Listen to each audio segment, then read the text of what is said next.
नमस्कार, good morning, सुप्रभात। सुबह के 8 बजे और वक्त हो गया है मध्य प्रदेश के नंबर 1 बुलेटिन का, गुड मॉर्निंग मध्य प्रदेश का। तो मध्य प्रदेश में क्या है खास, इसके साथ ही आपको बताएंगे मध्य प्रदेश की सियासी हलचल का पूरा अपडेट और आपको बताएंगे कहां पर थाने के अंदर घुसकर बदमाशों ने आतंक मचाया, फायरिंग कर दी। सबसे पहले देखते हैं मध्य प्रदेश की सुर्खियां। पाकिस्तानियों के भारत छोड़ने का आज आखिरी दिन। अब मेडिकल वीजा होल्डर्स भी नहीं रुक पाएंगे भारत। डेडलाइन पार करने पर होगी 3 साल की सजा। पहलगाम आतंकी हमले का एक और वीडियो आया सामने। वीडियो में नजर आया संदिग्ध जिपलाइन ऑपरेटर से एनआईए अब करेगी पूछताछ। आज कैबिनेट की बैठक के बाद दिल्ली जाएंगे सीएम डॉक्टर मोहन यादव। दिल्ली में स्थानीय कार्यक्रम में होंगे शामिल। देर शाम जाएंगे जयपुर। भोपाल में टीआईटी छात्राओं के शोषण मामले में बड़ा खुलासा। आरोपियों के मोबाइल से मिले 20 से ज्यादा वीडियो। कमरे में छुपाकर रखे कैमरे से बनाते थे वीडियो। 4 की हो चुकी है गिरफ्तारी। सतना में फिर दिखा बेखौफ बदमाशों का आतंक। थाने के अंदर बदमाश ने मुंशी को मारी गोली। घटना के बाद मौके से फरार बदमाश अच्छू। भोपाल में जीआरपी जवान से मारपीट का आरोपी गिरफ्तार। जांच में युवकों का मिला आपराधिक रिकॉर्ड। एक आरोपी की तलाश अब भी जारी।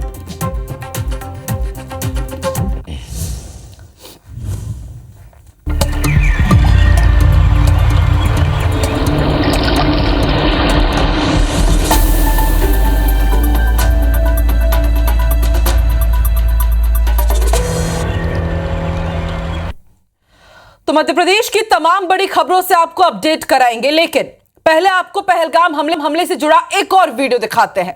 आतंकी हमले का वीडियो में नारा लगाते हुए जिपलाइन ऑपरेटर सुना जा सकता है। जिपलाइन ऑपरेटर से अब एनआईए पूछताछ करेगी। वीडियो बनाने वाले पर्यटक ऋषि भट्ट ने दावा किया था कि गोलियों की आवाज सुनने के बाद ऑपरेटर ने नारे लगाए थे, इस्लामिक नारे लगाए थे।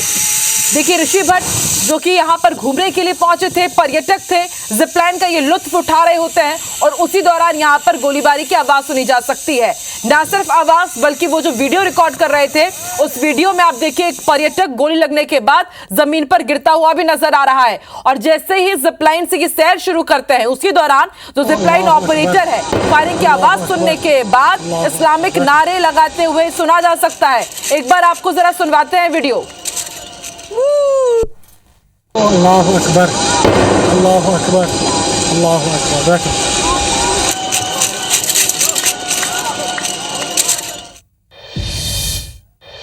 और अब सीधे रुक कर लेते हैं मुंबई का। मुंबई के एक शोरूम में भीषण आग लग गई है। इलेक्ट्रॉनिक सामान का ये शोरूम बताया जा रहा है। दमकल की टीम आग बुझाने में जुटी हुई है। बताया जा रहा है कि शोरूम के बेसमेंट में आग लगी थी और देखते ही देखते ऊपरी हिस्सों तक भी यह आग पहुंच चुकी है। लाइव तस्वीरें हम आपको दिखा रहे हैं मुंबई की। हाइड्रोलिक मशीन के जरिए कल देर रात से ही कोशिश की जा रही है कि आग पर जल्द से जल्द काबू पाया जाए, लेकिन अब आग का दायरा, आग का विकराल रूप बढ़ता ही जा रहा है। तस्वीरें आप देखिए, ये जोरदार लपटे, धुएं का गुबार जहां से नजर जा रही है। पहले बताया जा रहा है कि बेसमेंट के हिस्से में आग लगी थी इस शोरूम के, लेकिन अब देखते ही देखते ये आग ऊपरी हिस्सों तक जा पहुंची है। और आप देख सकते हैं आसपास रिहायशी एरिया है, कई कमर्शियल बिल्डिंग यहां पर मौजूद है, कई घर यहां पर मौजूद है। ऐसे में खतरा यह भी मंडरा रहा है कि कहीं आग उनको भी अपनी चपेट में ना ले ले। देखते ही देखते आग का दायरा लगातार बढ़ता जा रहा है और काफी कॉम्प्लिकेटेड और सकरी गलियां हैं यहाँ की। और ऐसे में जो फायर ब्रिगेड की टीम है, उन्हें भी खासी मशक्कत करनी पड़ रही है आग पर काबू पाने के लिए।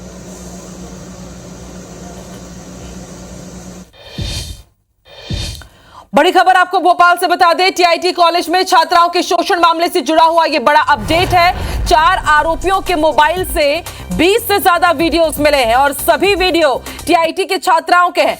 कमरे में छुपकर रखे कैमरों से ये वीडियो बनाते थे और फिर एक दूसरे से शेयर करते थे। अब तक 6 आरोपियों की पहचान हो चुकी है, एक की मौत हो चुकी है। सबसे ज्यादा वीडियोस फरहान के मोबाइल में मिले हैं। फरहान, साहिल, साज और अली की गिरफ्तारी हो चुकी है। अली को कल ही उसके गर्लफ्रेंड के घर से गिरफ्तार किया गया था। इन्हें रिमांड के लिए भेजा गया। उसके बाद अभी ये पुलिस की रिमांड में है। कल जब इन्हें पेश किया गया, उस दौरान वकीलों ने इनके साथ मारपीट भी की, काफी झूमा झटकी भी हुई। और देखिए, सबसे बड़ी बात यह है कि 20 वीडियोस मिले हैं। सबसे ज्यादा वीडियोस मिले हैं फरहान के मोबाइल में।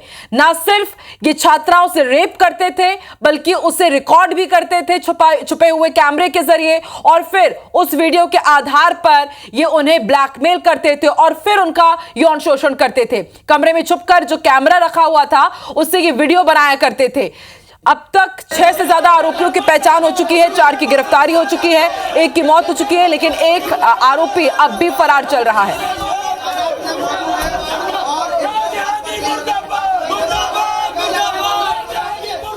और सीधे रुख कर लेते हैं भोपाल का। हमारे साथ संवाददाता हरप्रीत कौर इस खबर पर लाइव जुड़ चुकी है। हरप्रीत, बेहद सनसनीखेज खुलासा, 20 वीडियोस मिले हैं और ये तमाम वीडियोस सीआईटी के छात्राओं के ही बताए जा रहे हैं। तो क्या सिर्फ वही छात्र हैं जो सामने आए हैं जिन्होंने अपनी आपबीती बताई है, या फिर दूसरी भी कई ऐसी छात्राएं हैं जो इन आरोपियों के चंगुल में फंसी थी? आगे अब जांच का दायरा कितना बढ़ेगा और क्या कुछ एक्शन ले सकती है पुलिस?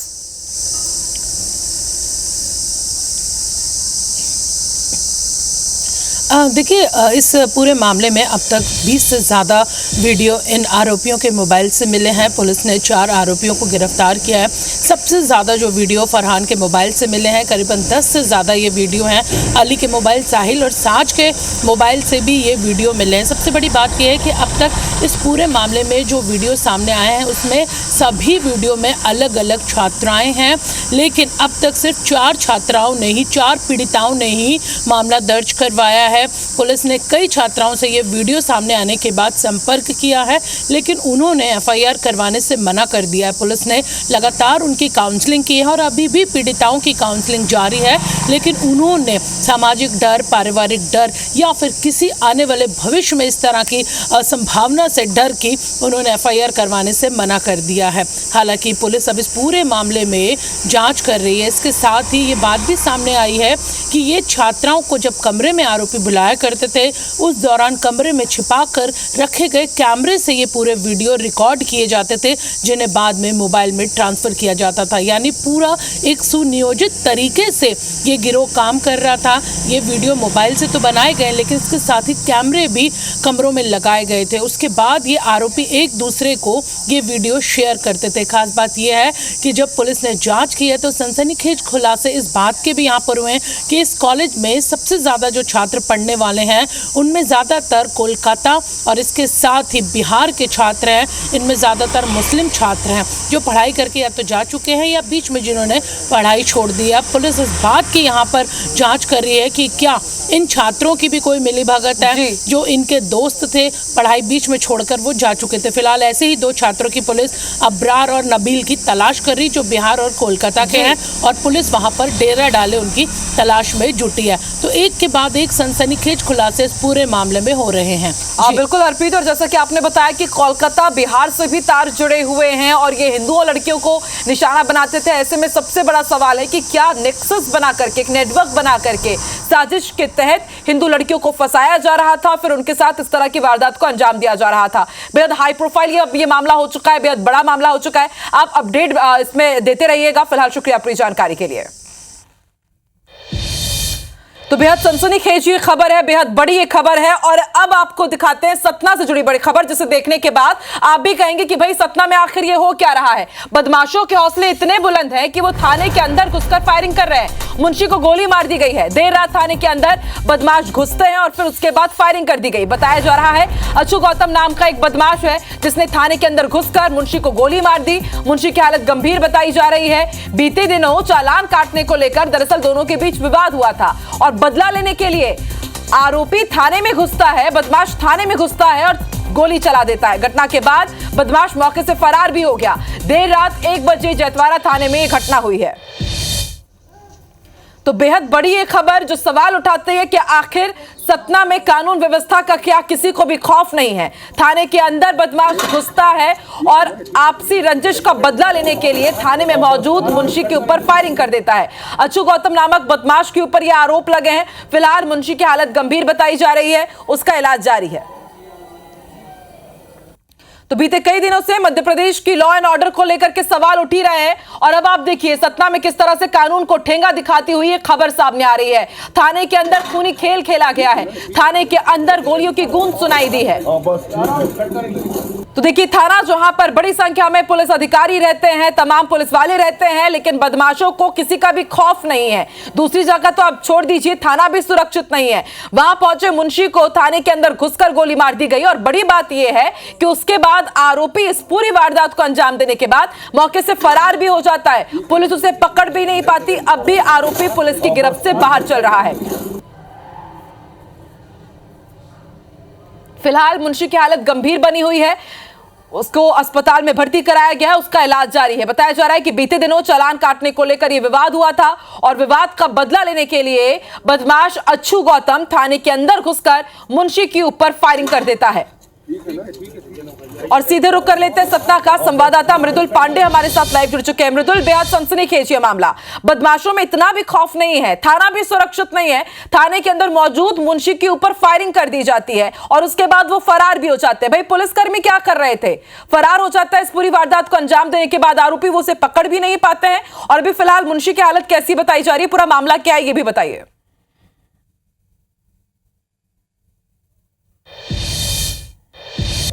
कानून सतना की कानून व्यवस्था लचर इस बात से ही देखा जा सकता है कि हालांकि सुना जाता है कि घटना स्थल से आरोपी घटना को अंजाम देने के बाद फरार हो जाता है, लेकिन आज यह जो घटना सतना में हुई है, थाने के अंदर ही वारदात को अंजाम दिया गया, मुंशी को गोली मारी गई और उसके बाद मौके से आरोपी फरार हो गया।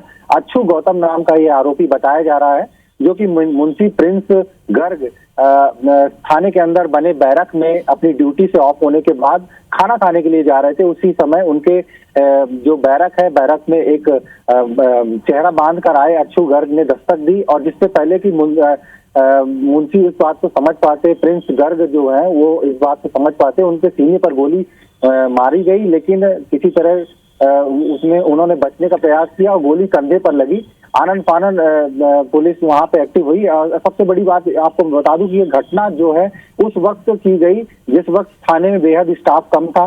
जो थाने का जो अन्य स्टाफ था वो पेट्रोलिंग में गया हुआ था और बेहद कम पुलिसकर्मी वहां पे मौजूद थे और इसीलिए वो आरोपी फरार होने में कामयाब हो गया। तत्काल पुलिस एक्शन में आई। सबसे पहले तो जो घायल मुंशी थे प्रिंस, उनको सतना जिला अस्पताल लाया गया, वहां पे सिटी स्कैन हुआ। हालांकि उनके बॉडी के अंदर गोली मौजूद नहीं थी, दिखी नहीं उन्हें सिटी स्कैन में, इसलिए एहतियातन गंभीर हालत में उन्हें रीवा मेडिकल कॉलेज के लिए रेफर किया गया, जहां उनका इलाज जारी है। और पुलिस अलग अलग पेट्रोलिंग पार्टी रवाना कर चुकी है। देर रात की नाकाबंदी कर दी गई थी। आरोपी को जो इसमें अच्छू नाम का जो आरोपी है उसको पकड़ने की कवायद जारी है। संभवतः जिस तरह से पुलिस एक्शन में आई है उसे हिरासत में भी ले लिया गया होगा, लेकिन ये बहुत बड़ा चैलेंज है यहाँ पर। कानून, लॉ एंड ऑर्डर को बकायदा यहाँ पर देखिए चैलेंज दिखाया गया है, चुनौती दी गई है, थाने के अंदर घुसकर फायरिंग की गई है। देखते हैं अब आरोपी की कब तक गिरफ्तारी हो पाती है। आप नजर बना के रखिएगा। शुक्रिया अपनी जानकारी के लिए। तो कहीं पर थाने के अंदर घुसकर मारपीट हो रही है और कहीं पर जीआरपी जवान को सरेराह पीट दिया जा रहा है। ये हालात है मध्य प्रदेश में लॉ एंड ऑर्डर के। जीआरपी जवान के साथ मारपीट के आरोपी को गिरफ्तार कर लिया गया है। रैपिडो चालक आरोपी जितेंद्र यादव को पुलिस ने पकड़ लिया है। देर रात कार में शराब पी रहे थे, साथ में युवती भी थी और जब इनको रोका गया तो उसके बाद मारपीट की गई थी जीआरपी के एक जवान के साथ। युवती की भूमिका संदिग्ध मानी जा रही है और जांच में जिन युवकों ने मारपीट की उनके आपराधिक रिकॉर्ड भी मिले हैं। बदमाशों ने जीआरपी जवान के साथ न सिर्फ मारपीट की थी बल्कि उनकी वर्दी भी फाड़ दी थी। मामले में एक आरोपी की तलाश अब भी जारी है।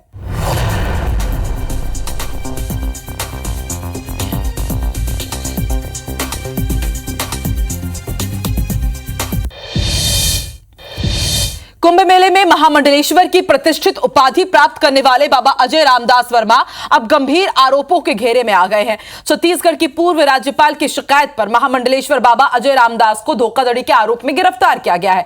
छत्तीसगढ़ की राज्यपाल रही अनुसुईया उइके ने फर्जी लेटरहेड मामले में शिकायत की थी। रायपुर पुलिस ने गिरफ्तार कर महामंडलेश्वर अजय रामदास को लेकर रवाना हुई है। छिंदवाड़ा कोतवाली थाना प्रभारी ने बताया कि बाबा अजय रामदास के खिलाफ लंबे समय से आईपीसी की धारा 420 के तहत मामला दर्ज था। पुलिस ने बताया कि छत्तीसगढ़ में उनके खिलाफ साल 2019 से विभिन्न धाराओं के तहत प्रकरण दर्ज है। फिलहाल मामले की जांच की जा रही है।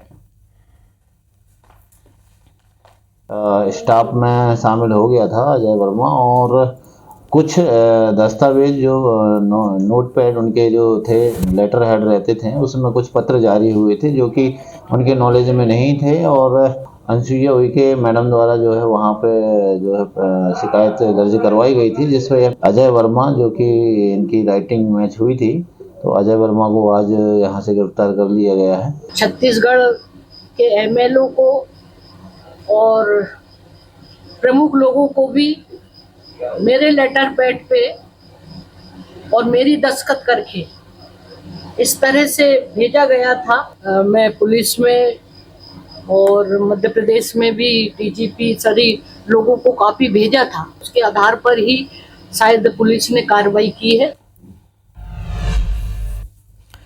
रीवा में फर्जी दस्तावेज बनाकर करोड़ों की जमीन बेचने के मामले में ईओडब्ल्यू ने केस दर्ज किया है। ईओडब्ल्यू ने अयोध्या निवासी दिग्विजय सिंह, रीवा के राजेंद्र सिंह और अन्य के खिलाफ एफआईआर दर्ज की है। पूरा मामला समान थाना क्षेत्र के रतहरा का है। जमीन मालिक की मृत्यु के बाद आरोपी ने फर्जी दस्तावेज तैयार किए, जमीन अपने नाम कर ली और लोगों को बेचने लगा।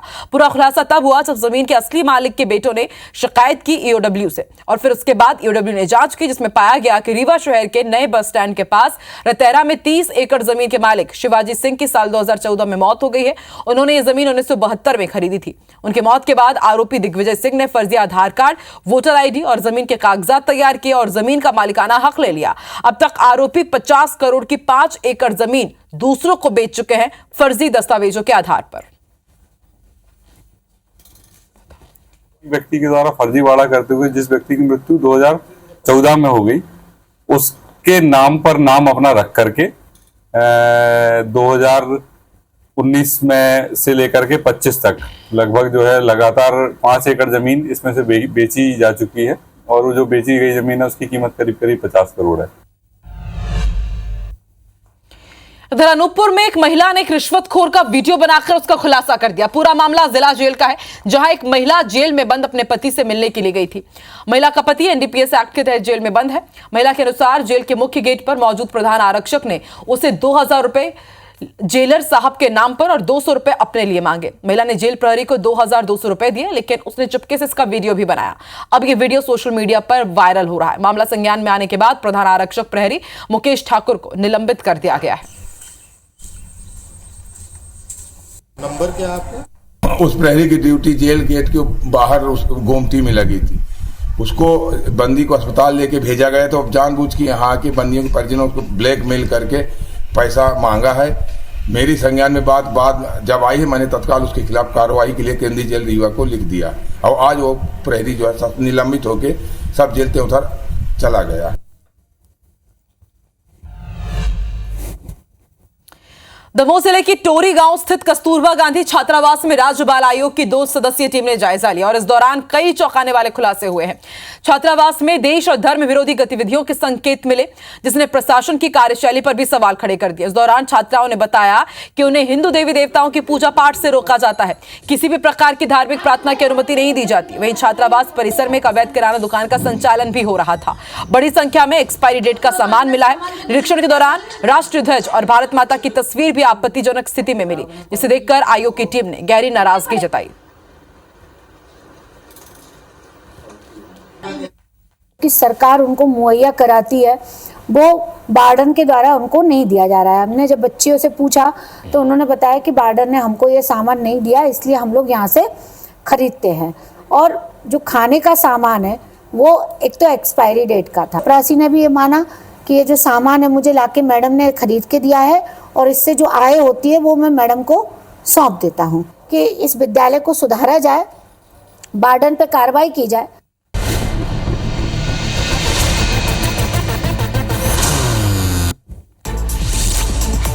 छत्तीसगढ़ के सीएम विष्णुदेव साय आज राजस्थान के दौरे पर रहेंगे। दोपहर 12 बजे जयपुर के लिए रवाना होंगे। सीएम मेहंदीपुर बालाजी मंदिर में पूजन अर्चन करेंगे। रायपुर में गृह विभाग की बैठक में सीएम ने सूचना तंत्र को मजबूत करने के निर्देश दिए। सीएम ने कहा कि नक्सल मुक्त राज्य को एक नई पहचान इससे मिलेगी। रायपुर में गृह विभाग की बैठक में सीएम विष्णुदेव साय ने कहा कि नक्सल मुक्त छत्तीसगढ़ बनाने के संकल्प को लेकर लगातार काम किया जा रहा है। नक्सली शांति वार्ता के लिए एक पत्र और जारी कर चुके हैं, 1 हफ्ते के अंदर दूसरा है, और अमित शाह की डेडलाइन के बाद शांति वार्ता के लिए 5वां पत्र लिखा गया है। बीजापुर में करीगुट्टा के जंगल में सुरक्षा बलों का सर्च ऑपरेशन जारी है। जमीन खोदकर जवानों ने कल बियर बम बरामद किया था। रायपुर में गृह मंत्री विजय शर्मा ने कहा कि छत्तीसगढ़ से अवैध पाकिस्तानी और बांग्लादेशी बाहर होंगे। ऐसे लोगों की पहचान कर उन्हें बाहर किया जा रहा है।